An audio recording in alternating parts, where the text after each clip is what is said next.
Assalamualaikum warahmatullahi wabarakatuh. Perkenalkan, nama saya Miftahul Alam.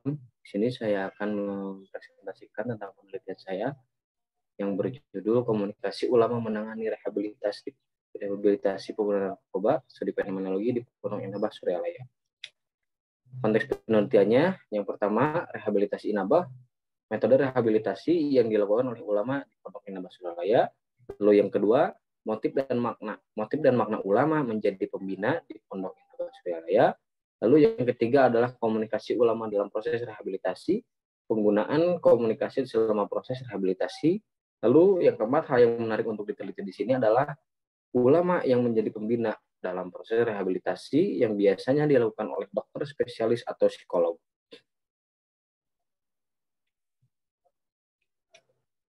Pertanyaan penelitian. Untuk pertanyaan penelitiannya yang pertama adalah bagaimana motif ulama dalam menangani para mantan pengguna narkoba. Yang kedua adalah apa makna inabah bagi para ulama pembina. Yang ketiga adalah bagaimana pengalaman komunikasi ulama dalam menangani para mantan pengguna narkoba. Tujuan penelitiannya yang pertama diperolehnya gambaran mengenai motif ulama menjadi pembina. Yang kedua diperolehnya gambaran tentang pemaknaan inabah bagi ulama. Yang ketiga diperolehnya gambaran tentang pengalaman komunikasi ulama mendampingi mantan pengguna narkoba. Untuk kajian pustakanya yang pertama ada review penelitian terdahulu. Yang kedua adalah fenomenologi Alfred studi tentang fenomena dan pengalaman. Lalu yang ketiga adalah komunikasi. Komunikasinya di sini ada konsep, teori, serta metode komunikasi yang dipakai selama proses rehabilitasi. Lalu yang keempat ada ulama, pengertian dan pemaknaan sebagai ulama. Yang kelima ada motif dan makna, konsep motif dan makna menurut para pembina selama rehabilitasi. Untuk rangka pemikirannya yang pertama adalah proses rehabilitasi.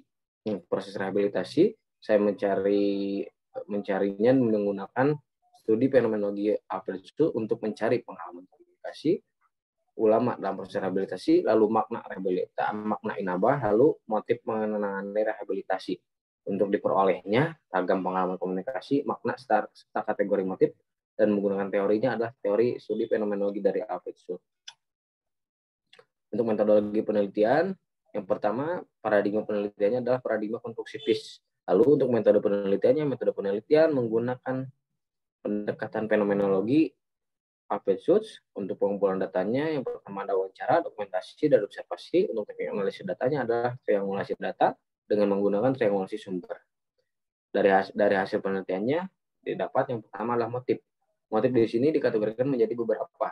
Saya menambahi latar belakang dalam hal motif ini karena latar belakang mempengaruhi motif seseorang untuk melakukan sesuatu. Yang pertama ada latar belakangnya seorang santri, pengurus pondok pesantren, dan pemanakib keliling. Motif beliau adalah amanat. Kategori motifnya saya kategorikan sebagai takdim. Untuk teorinya adalah teori because of motif dari Alfred Schutz, karena amanat adalah alasan atau karena. Jadi teorinya because of motif. Lalu yang kedua ada santri dan anak ketua yayasan.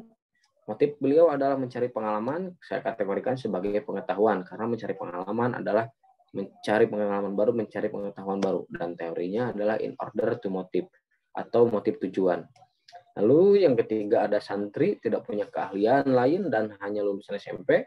Motif beliau adalah mencari nafkah, saya kategorikan mencari nafkah ini sebagai kategori motif ekonomi. Dan untuk teorinya because of motif, karena itu adalah motif karena beliau menjadi ulama pembina adalah karena untuk memenuhi ekonomi keluarganya. Lalu yang terakhir ada santri dan pengurus pondok pesantren, motif beliau adalah mengamalkan ilmu. Saya kategorikan sebagai pengetahuan, karena mengamalkan ilmu adalah ke depan, bukan ke belakang. Makanya teorinya di sini ada in order to motive atau motif tujuan, karena mengamalkan ilmu adalah tujuan setelah mencari ilmu. Pengalaman komunikasi bagi menjadi dua. Yang pertama ada komunikasi interpersonal yang intens terjadi pada saat konseling mandiri. Konseling mandiri adalah sesi di mana pembina dan anak bina berkomunikasi secara intens. Hal ini dilakukan untuk mendekatkan diri antara anak bina supaya anak bina bisa lebih terbuka kepada pembina selama proses rehabilitasi. Tipe konseling seperti ini masuk ke dalam directive counseling.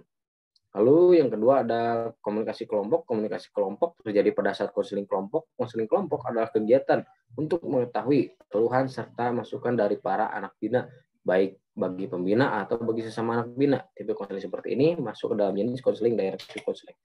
Lalu pemaknaan dari para ulama. Maknanya yang pertama ada barokah atau keberkahan, yang kedua ada pensucian hati, yang ketiga ada ketenangan jiwa, yang keempat ada ketaatan hati, yang kelima ada kembali ke suci.